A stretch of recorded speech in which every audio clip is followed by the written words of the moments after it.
Hello, everyone. Welcome. Welcome to the first Fridays of 2023. Thank you for all for being here. I'm Joel Keyson, I'm a program manager here at NHM. Really excited. Wanted to talk a little bit about our theme for this season. Our theme is fantasy, or fandoms and fantasy. So we're celebrating the intersection of pop culture fandom and the work and collection of NHM. And part of the work is bringing you folks here to NHM so we can not only share our stories but be a part of each other's stories, and celebrate our rich and intersecting communities. So thank you all for being here. I'd like to give a special thanks to our sponsors, Bank of America and Los Angeles Department of Water and Power. Yes, money, water. And special thanks to our media sponsor, KCRW. And our event partner, I Am Sound, for making this series a success. So thank you so much. And we'd also like to thank our community partner, Pro Bono ASL, for providing interpretation for this evening. Thank you. You all ready? All right. So NHM, super fortunate and delighted to welcome back as our host and moderator for First Fridays this season, the wonderful neuroscientist and science communicator, Dr. Yolanda Pierce. Take it away. Thank you. Have fun. Thank you, Joel. Oh, it's good to be back. I can't believe we're in 2023. We're going to have a really good season. I've already spotted one dragon and half a dragon. So as the season goes on, I want to see more costumes. But welcome back to First Fridays. We have got a great discussion in store for this evening. It's great to see a full house. So the topic for tonight's discussion is dragons, lore, and more, and is all about the intimate relationship between fantasy and science, which to begin with might seem a little bit disparate, but we're still going to find out why they're more interconnected than maybe we thought. We'll be asking how the fantasy world's made-up science, outlandish creatures, and fanciful environments look to an actual scientist, and how the fun fantasy science in the books and shows and the movies that we love so much can actually be a gateway to a real love of real science. So our guest this evening is Dr. Rebecca C. Thompson, Head of Education and Public Engagement at the Fermi National Accelerator Lab. After receiving her PhD in physics from the University of Texas at Austin, she joined the staff of the American Physical Society, where she led their public engagement efforts for 11 years. While there, she authored the popular Spectra, the laser superhero series, super cool, of physics comic books. And her first book, Fire, Ice, and Physics, The Science of Game of Thrones, was released in October 2019. Welcome, Rebecca. Thank you so much. It is wonderful to be here, and I'm so excited to get to talk with you. We're so excited for this conversation. Just out of interest, how many Game of Thrones fans are there in the room? Okay, I think you're going to enjoy this. This is going to be great. But before we get into the discussion, I want to start at the beginning. So I read on your Wikipedia page that your father was a physicist. It's incorrect, but your father was a scientist. So I'm wondering how that shaped your own world growing up, and maybe inspired you to become a physicist. Yes. So I remember being in middle school, high school, and my dad tried to teach me physics, so I decided I was going to be an English major. And eventually genetics won out. I went to undergrad and realized that my real love was physics, and enjoyed every minute of it. My mother was an elementary school principal, loved educating children, and ultimately when it came time to decide what I was going to do with my career, genetics won there too. And so I pivoted from academia into education and public engagement. Awesome. And so we're going to get into this a little bit more later, but just up top, I found out some really fun things about you. So as well as being a really respected physicist, one of the things that I think is really interesting about you is that you are actually a huge fantasy fan yourself, and you belong to several popular fandoms, including being a fan of Game of Thrones. So I'm just wondering which ones have influenced you most and how that kind of has weaved into your career as a physicist as well. By far, the X-Files was the fandom that Good choice. inspired me the most, and I'm glad that there are quite a few X-Files fans out there. I remember, again, being in high school and for the first time seeing a female scientist that was this full character. She wasn't a trope. She wasn't the strong female character trope. She had a life. She was very nuanced, and I, for the first time, could see being a scientist and also having a life that was full and rich and not this strong female character trope. It absolutely inspired me to continue in physics, to know that I could do it. So I credit the X-Files and Dana Scully specifically with keeping me in physics. And with the Spectre of the Laser superhero comics, I had the opportunity to go to San Diego Comic-Con a number of times. And in 2013, they had the X-Files 20th anniversary panel, and I slept on the pavement. No sleeping bag, just full on pavement. Right. It was, I didn't think ahead, so it was just straight pavement. I had a little backpack, and got into the panel, and at the end they said, "Are there any questions?" And I think I elbowed someone in the face, but I did get up to the mic, and the panel was everybody, Gillian Anderson, David Duchovny, Chris Carter, Smoking Man, everybody. And I get up there, and I'm basically, for those of you that have been, it's Ballroom 20, there's like 4,000 people in there, and I'm on a Jumbotron and holding onto a mic for dear life, and I got to say, "You inspired me to get my PhD in physics," and they cheered, and I was like, "Oh God, hold it together." So I'm trying to hold it together, and I got to say, ask Gillian Anderson if she ever did things to continue to inspire women in STEM. And she said, "Well, I think I've heard of something called the Scully effect, which is an increase in women in STEM around that time." And the Gina Davis Institute took that and ran with it. And so if you've heard research from the Gina Davis Institute on women in STEM, it actually came out of that Comic-Con comment. So it was wonderful. It's a good story. It's a really good story. So that was by far, I'm also a huge Doctor Who and Buffy fan, but little less so. That's such an awesome story, and we'll talk about the importance of education and like the many ways that you can inspire people to get into science, and we'll get to your comment. But I just love that story, and it's amazing that we could share it with everyone. So today we're focusing on fantasy in relation to one of your books that you've published. So one of the many reasons I think a lot of us are fans of fantasy dramas like Game of Thrones is that they do completely transport us to another world, and we can fully immerse into it, and a bit of escapism, and it's great. Your 2020 book, Fire, Ice and Physics, The Science of Game of Thrones, was really well received because it tackled questions like, can a 700-foot ice wall really last for 8,000 years? I'm sure no one was thinking about that when they were watching Game of Thrones, but I think, these are the kind of questions. I'm sure you have many more examples, and we'd just love to hear what your take is on the value in demystifying the science in fantasy, seeing as fantasy serves that purpose of kind of taking us away from real life. So I want to be able to enrich people's experiences. I don't want to be the one that says, well, that couldn't really happen. Of course it couldn't happen. It's fantasy.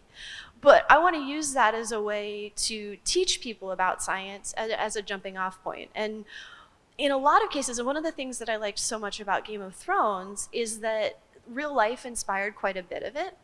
And one of my favorite stories is this idea of a planet with unpredictable seasons. Mm-hmm. And there's a lot of interesting ways that could happen. And one of the interesting things I learned is how our moon stabilizes our Earth.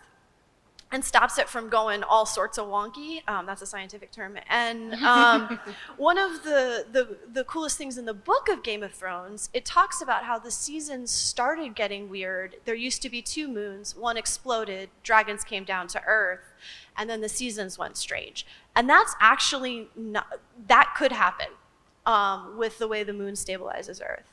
So this idea of science and fantasy, I hope it enriches people's experience because of the amazing things that can happen in our actual world and doesn't take away from it. Absolutely. I think it's a really refreshing perspective. I think it's fun sometimes for scientists to pick away at the way that science is portrayed in film, or in this case in fantasy. But I agree with you, see, like, even after you explained, it makes it cooler. It makes it even more engaging. And I think that shows like Game of Thrones really give an opportunity for that. But it's also interesting to think about the little tweaks that would make it possible, like the subtle tweaks, and how that can actually play into like the real science. Yeah, just thinking of subtle tweaks, one of my favorites was talking about if dragons could fly. And one of the interesting, if you do the math out, and one of the interesting things is if they had bones that were quite a bit stronger, they might be able to. One small tweak, give them one, and let's see what happens. And I think that that's fascinating. Yeah, and thinking of dinosaurs and dragons and the relationship there, it's not such a departure. I mean, we have to imagine this fantasy, so it must be rooted in something. And I think that's one of the things I think that makes science education so engaging, and I think you do really well, especially with this book. But I mean, although fantasy does present us with new and exciting realities, one thing that we've just touched on a little bit is that there are actually a framework of rules that do still exist. It's not completely bogus. So even when we're engaging in fantasy, we're watching fantasy, you know, our brains are like, okay, this does make sense. So I'm wondering how science plays a role in the creative process of world building, and what happens when those worlds are, or those rules are broken, and if that has anything to do with the end of Game of Thrones and people's mixed feelings about that. So ultimately, you know, we have a rule set that we live under. That rule set is called, you know, physics, biology, chemistry. We live in this world that has rules. And when we go to a fantasy world, our default set of rules, if they don't change them, is the rules that we live under. And one of the things that just universally, the fantasy that takes you away, and the fantasy that really draws you in and makes you part of it, and quite a bit of Game of Thrones was like that, the books for sure,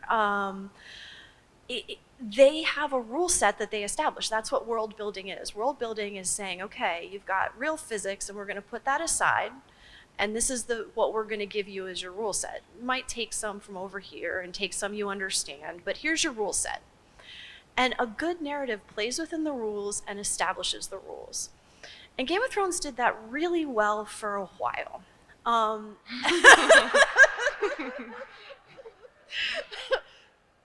We're going to get a hot take. So. Yeah, sorry.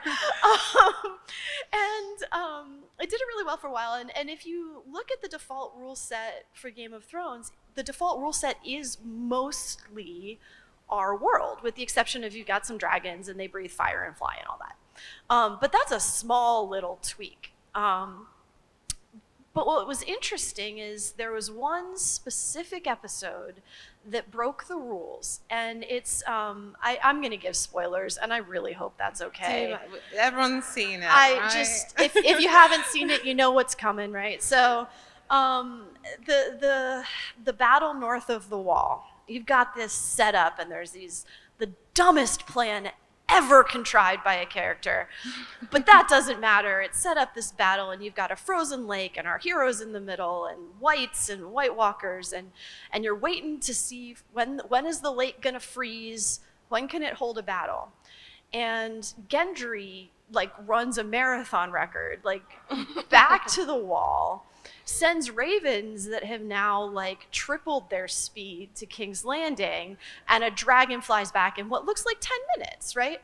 And all of season 1 was getting from the Wall to King's Landing, and it happens in the blink of an eye in this episode. So then dragon flies back, and Viserion's killed. heartbreaking moment, right? This is transformative in the story. Like, this is a huge deal. I cried. I'm sure a lot of people did. The most important thing in that episode was that the Night King has a dragon. And then if you go on the forums the next day, the questions that are being discussed are, how fast did Gendry run? Are ravens superpowered? How did that lake freeze? And none of it was, oh my goodness, the Night King has a dragon.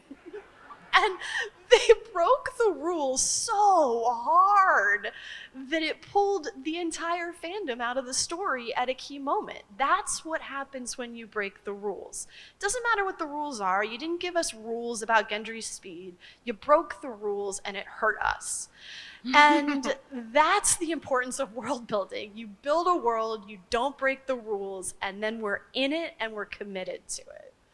That's such a great example. We do have very laser sharp focus, I think, for when things are off. So the science is happening in the background. The science is very much holding up a narrative. As soon as something's a little bit off, then that's where our attention goes, because it does pull you out of this fantasy world. So that's a really good example, I think, of the importance of world building. And I think we'll come back to that a little bit and think about sort of future building. I'm sure the audience are going to have lots of questions for the Game of Thrones, but I wanted to switch focus a little bit, because another really cool thing that you focused on is that before the Game of Thrones book, you created the educational comic series Spectra, the original laser superhero, which is about a middle school student called Lucy with laser-related superpowers. And the goal of the comic is really to engage kids and get them excited about physics.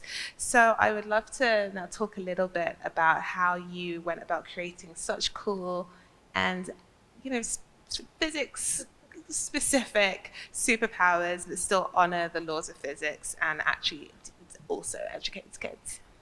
So the opposite of this idea of science needing to support narrative is this idea of, if you want to teach, you got to hook people some way. And so it was almost the opposite with Spectra, of using narrative to teach physics and creating a narrative with the idea of being able to teach something. And so when I was creating it, I really wanted to honor the idea that inspired me in physics of creating a full character. And not a trope or a flat character. So my superhero had to have, friends and a birthday and like all of this, all of these emotional pieces. But ultimately, I needed to come up with superpowers that were lasers.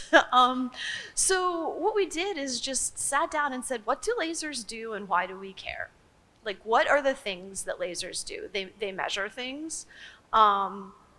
Lasers always go in straight lines, reflect off of mirrors, change direction if you go into a liquid, or change from one material to another.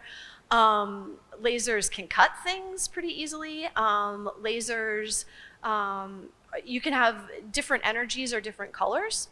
And so when I created Spectra, I really wanted her to be able to have all these powers. She turns into a laser and can do all of these things.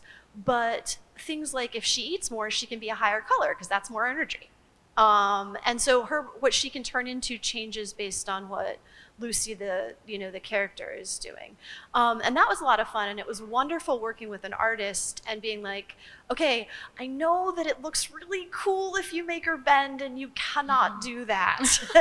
And it would be really cool to look like that, but you can't. But it was a way to teach where you could use these amazing pictures in addition to words in a story to get across an idea that would be hard to get across with one or the other. Yeah, so I mean, a lot of thought goes into kind of that integrity. So you chose lasers, but did you experiment with any other features that could be kind of incorporated into superpower? So I did have fun with creating villains. Ooh. And so she battles such villains as General Relativity. I love that. my personal favorite, Misalignment. And one of my favorite villains, and she ended up being a good friend of the team ultimately, was the Quantum Mechanic. She owned an auto repair shop, Black Body Repair. Her name was Polly Black, Pauli, and it was wonderful figuring out, okay, what are the weirdest things quantum mechanics can do, and let's make her do it. And she ends up being able to be in two places at once, but she can't control the power in her first appearance, and by several episodes down, she can, and became a good friend of the team. But it was wonderful to kind of say, hey, what are the weirdest things I can make this character do? That is so awesome. I think that is amazing. I'm sure that went down really well with the kids, but also adults, I feel like. So did you went to Comic-Con? I know that you've been to Comic-Cons. So it was just one series, but were you thinking of would this inspire maybe a multiple physics comics? I did one series. I would love to do other things. I would love to do something either chemistry or biology related, but nothing in the works at the moment except, ideas in my head. Because now I'm thinking of all of the possibilities. I'm thinking of that dollar bill, like the money and the fire and being fireproof, and it's endless potential. So we're talking about fantasy in general, and I think one of the things that always strikes me about fantasy worlds is they do tend to sort of be set in an old world that does feel very reminiscent of ancient eras, where science itself was actually really still in its infancy, so the characters would not have had answers to scientific questions we have answers today. And also a lot of fundamentalist ideas dominated, which would challenge science. So I'm wondering what the opportunity for science storytelling is in considering science alongside history, because I think that intersection is super interesting. With Game of Thrones, and specifically, one of the most fascinating situations where that comes into play is is weaponry, and the development of different metals. And one of the coolest things that I kind of got to learn more about, was the transition from the Bronze Age into the Iron Age. Bronze is an alloy of copper and tin. They like each other. And together they make this amazing metal that can do everything, armor, building, all this amazing stuff, and also really sharp weapons that kill other people. The problem is it was very good at that, and ultimately the trade routes that combined copper and tin aren't found near each other. So if you want to make bronze, you have to be friends with the people that have the metal you don't have. But when you have really sharp swords, sometimes that doesn't work. And this idea of trade routes breaking down, and the science that had to evolve because you could no longer make bronze because you couldn't get copper and tin in the same spot, really gave way to the Iron Age. And the Iron Age was really the Steel Age, this idea of being able to combine iron with carbon to create steel. It was advances in that, and then also advances in the ability to get fire really hot, because it's really hard to isolate iron.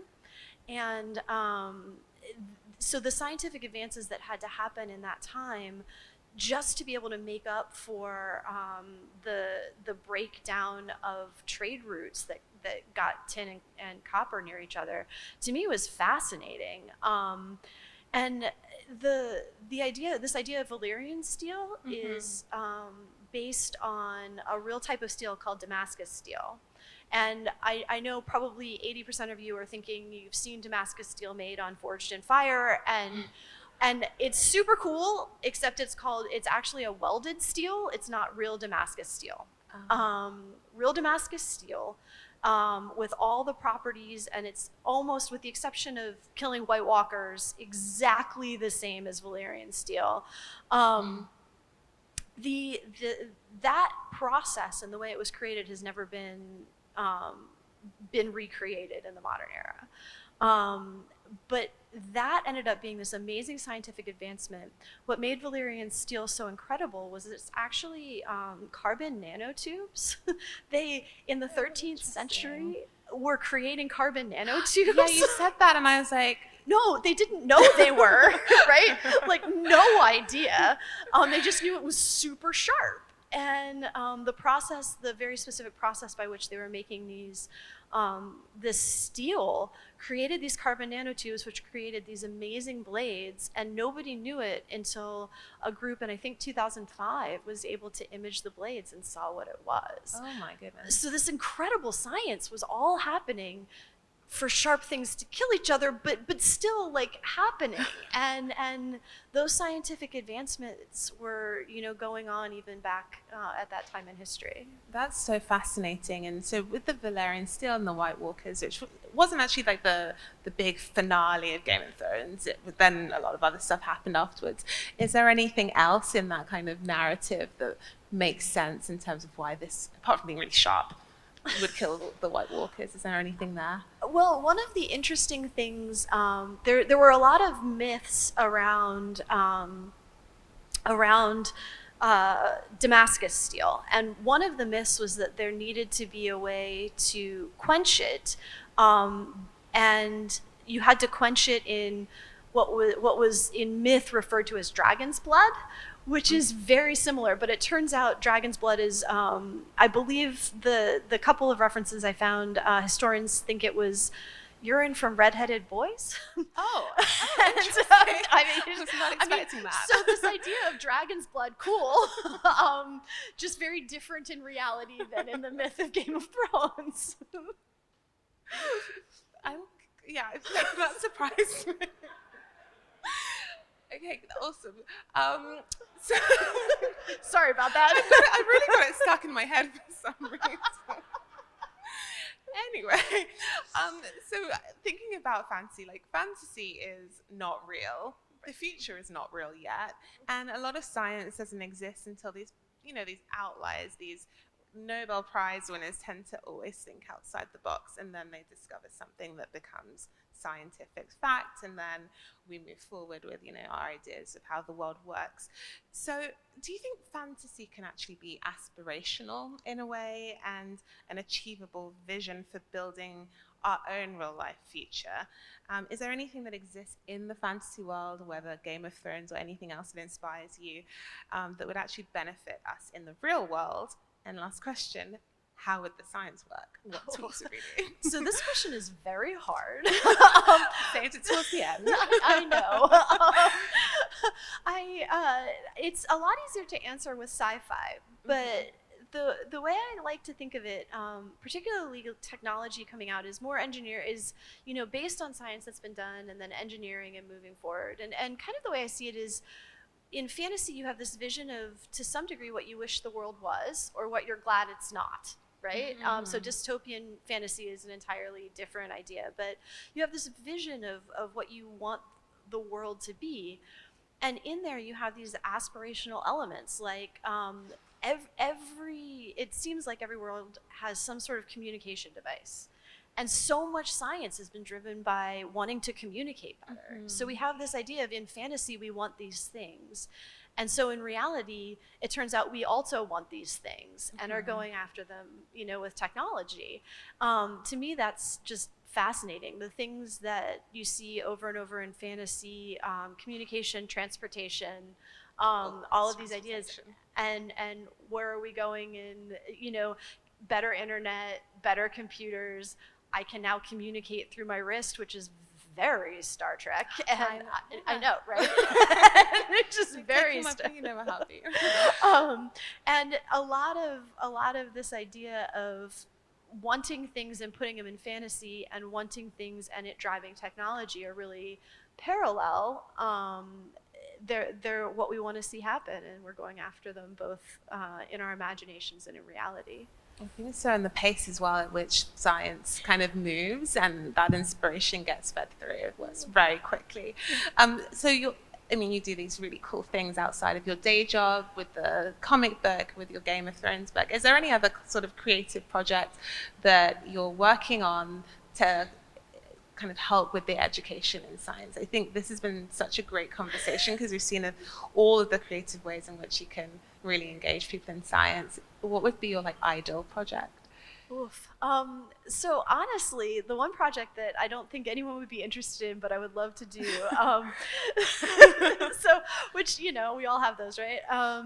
So I do lace making and knitting on the side, just for fun. And the math involved, like the topology, the differential geometry, the tessellations, the math involved in these things, these handcrafts is amazing. And I would love to be able to just talk or write about all the math that's inherent in lace, or all the math that's inherent in knitting, specifically how knitting is really it's just coding. You write a knitting pattern, it's a code. And you're the computer that's able to translate the code into a real thing, into, you take the code, run the program, knit and purl, and out comes this thing that the code told you to create. And to me, that's amazing. And all the math involved, particularly in bobbin lace, you need to have a repeatable pattern. And what do you need to have a repeatable pattern that gets all the things where you need the things? And tatting is knot tying. And how do you tie those knots in a way that gets you where you need to go? And I would love to talk or write more about that, because I love both the math and actually doing it. Could be a good second book. You never know who's in the audience. So I think we're going to have a portion of time for audience questions. So someone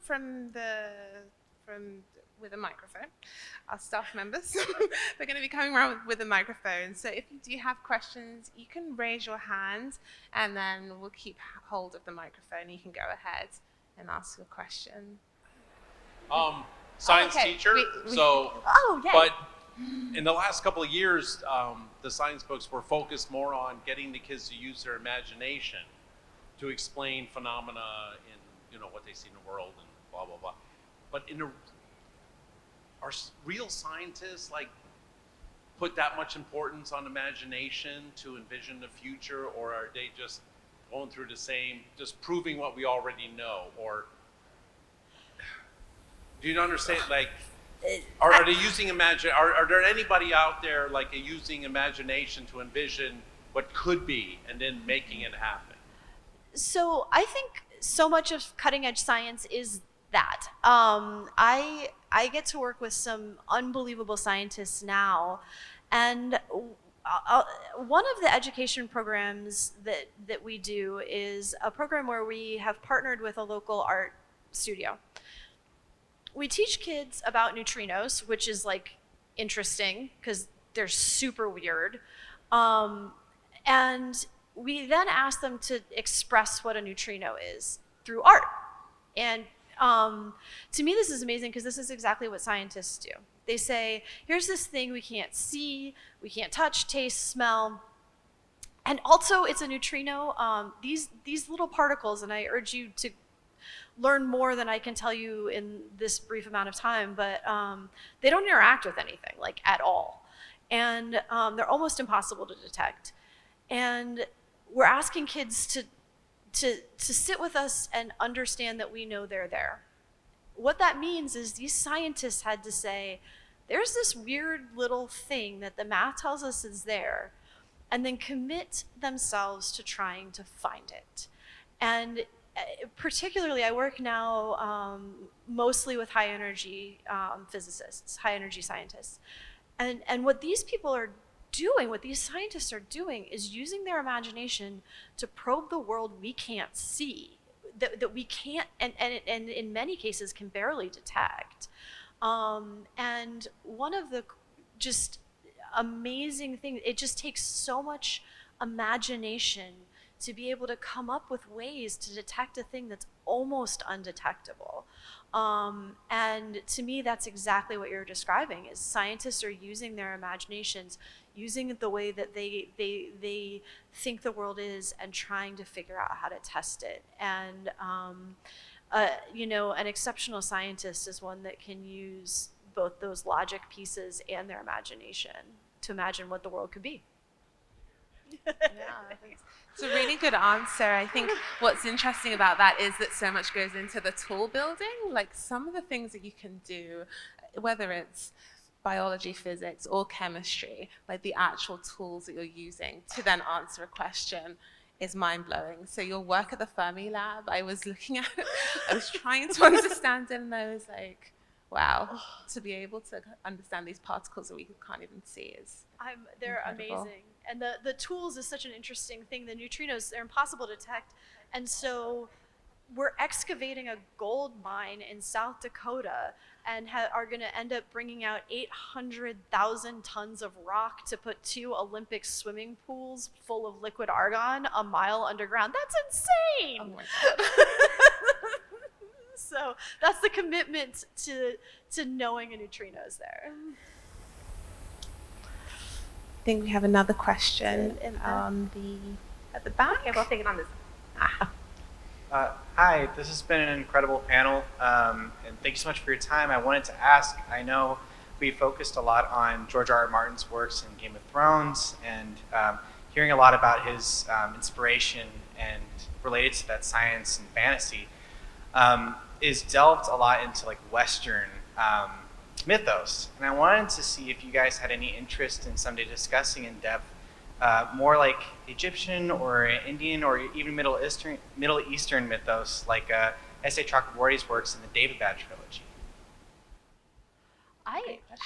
That sounds fascinating. It's not something I've explored. The Game of Thrones in particular, it was my fandom, and also there was science in it, and that's kind of how this grew out. But that sounds fascinating and definitely something that I would like to read more about.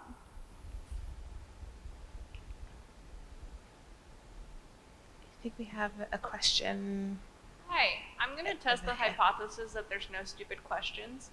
Please do. That should be the So- basis.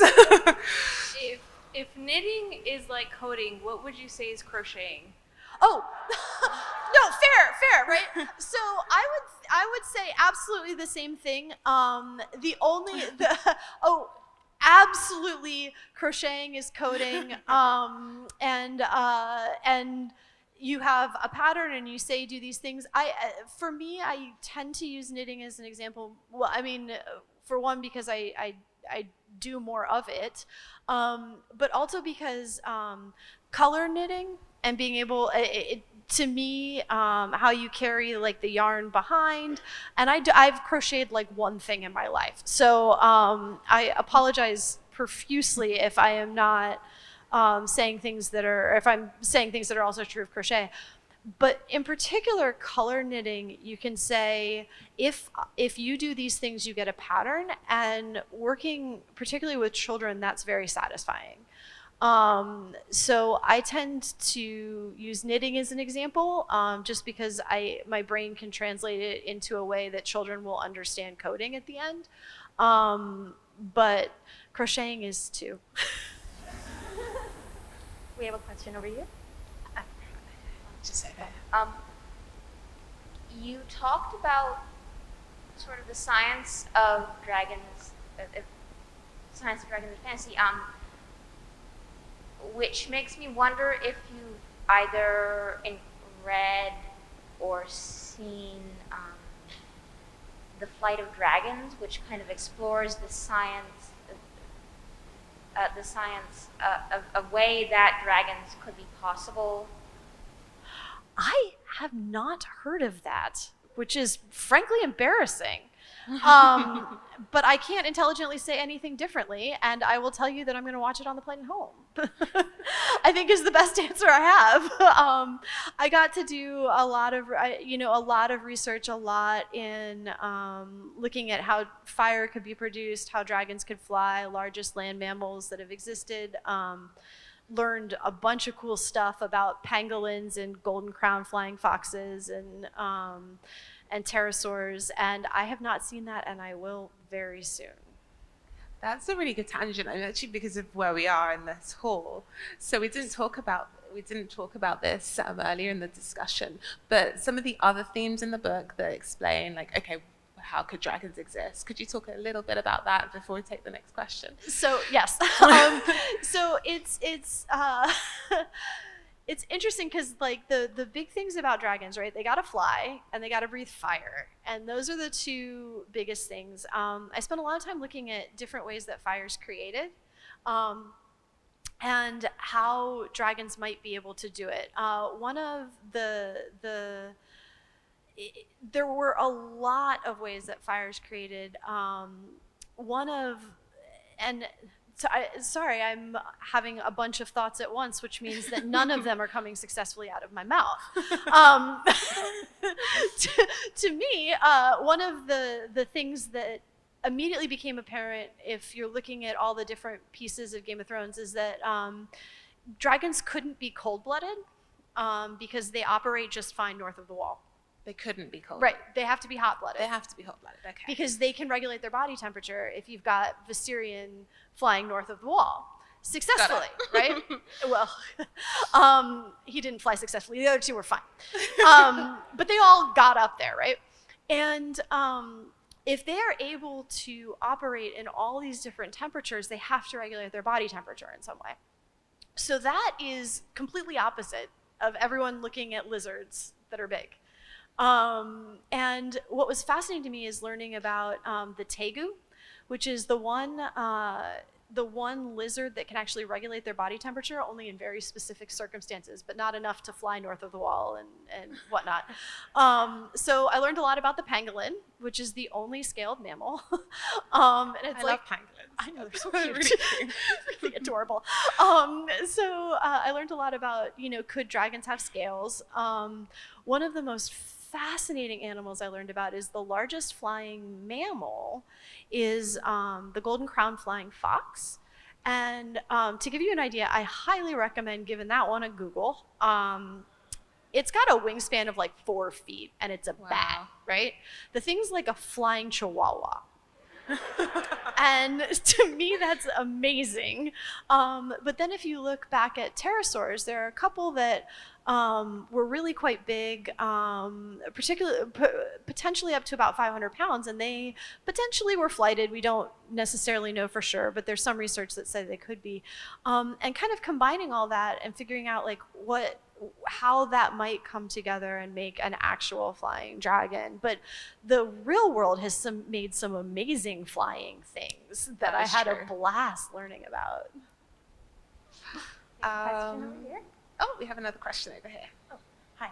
I always find it really fascinating hearing scientists react to like various pop culture, and like paleontologists analyzing Jurassic Park, things like that. But going to and also like you're absolutely right about the physics just going wonky towards the end, like Varys appearing in Essos, then Westeros, then Essos. Yeah. Oh yeah. But you were talking about Valyrian steel and how that can kill White Walkers. Now, dragon glass, which we thought was like obsidian, I'm assuming, why would that be able to kill White Walkers? Okay, so this is also. Question. That was a good question. Oh my gosh, it's like I planted this one, right? So one of the cool, I don't want to say it's a cool thing about steel, but steel in general, when it gets cold, there's what's called the ductile to brittle transition, meaning it gets from where you can make it scoot around a little bit to where it breaks. And that transition is different depending on how much carbon is in the steel. So there's this amazing scene, the one where Sam actually kills the White Walker with a dragon glass, where you learn about this, right? And the steel shatters. And it wouldn't have done so dramatically, but in sub-zero temps, it's not unheard of for steel to shatter. So cool, steel's not gonna kill him. Fine. Obsidian, when it cracks, it's a glass, which is different than it's what's called an amorphous crystal, which means the atoms don't sit in one. They sit in one spot, but it's not in any regular pattern. So when glasses crack, they do so very differently than something like steel, which has regularly sitting atoms. And obsidian, when it cracks, it actually gets sharper. Oh. So obsidian, there are even scalpels made of obsidian. So even though I know in the scene, Sam stabs the White Walker and you don't see the dragon glass crack, but if it did, it would actually get sharper. And to me, that's very cool. That steel actually could shatter like that, making that sword not operable, but it would be much harder to make obsidian not work. So I find that one fascinating. Question Okay, over that here. answers the question. Right over here. On the left, at the back there. Hello, yes. First off, for those who are fans of The Flight of Dragons, it is available on Amazon. I know that personally. Please check it out. And in that same vein, because the conversation this evening has been focusing on dragons, you've mentioned a lot of them by name, Drogon, Valerian, all those from George R. R. Martin's works. But there are so many that exist out in fantasy, and this might be sort of a hot seat question where you're in the right spot for it, is, in your personal estimation, what is the one dragon that does it better than any other? Ooh, that's a good question. Toothless. Here's the thing. Balerion is kind of amazing. And one of the things that I liked that, for better or worse, or maybe on purpose, maybe not, that the showrunners did is, as the dragons got bigger, their fire got hotter. And so if you look at the color of fire that the baby dragons were breathing in season 1 or 2, and then you compare that to the color of the fire that they're not drinking, breathing, when they're older, it's actually hotter fire. You can see some more blue, some more white in there. And this idea of Balerion being the Black Death whose fire is so hot it's black, like, to me, so first off, it would probably be white, but fine, I'll give you it, because it's cool. To me, this idea of the dragons in Game of Thrones not just growing in size, but growing in power in terms of their flame, to me did it really well. And kind of the end game with that was Balerion. And I think I really appreciated that little aspect. Right back here. And the mic. Okay, so I haven't watched Game of Thrones, sadly, but I do have a question about Chinese dragons. So Chinese dragons don't have wings, and their abilities aren't to breathe fire, but to control the weather. So I'm wondering, could that work scientifically? Could a lizard have the power to fly without wings and control weather? So here's the thing. One of my friends, one of my friends who did a wonderful book on the physics of superheroes used to say that every superhero gets one gimme. Like, just gets one gimme. Flash can move super fast, great. That. Everything else needs to be right. So if I just kind of gave Chinese dragons the gimme of being able to control air current or air, then absolutely, because ultimately what flight is a way of making air provide lift. And if you can do that because your one gimme is that you can control air, then absolutely, that's way easier than than Game of Thrones dragons. If I only have to give you one of controlling air. And that's such an interesting question. But yeah, if their superpower, if their magic thing is that they can control air, that's absolutely doable, because all actual flight is controlling air to get it to do what you need it to do to produce lift to get you in the air. It's an excellent answer. I feel like that probably answered the question. Over here. To your left. To my left, I think. Here we go. On this side. Yeah, you talked about how fantasy worlds create rules and then how there can be problems if they break them later on. Do you foresee any problems if the rules at the onset are too fantastic? Ooh, I don't. Because, and I mean, I do hesitate to bring it up. One of the best examples of absolutely fantastical rules that are adhered to the entire time is Harry Potter. And that's what made it so immersive, is that the rules were like off the wall. But you bought in and you're like, all right, world built, I'm in. And they were never broken.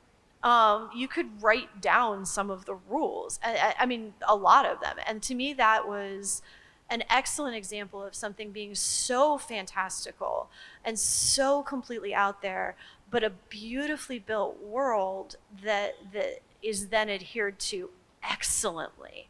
And I do hesitate to bring it up for reasons I'm sure you all know.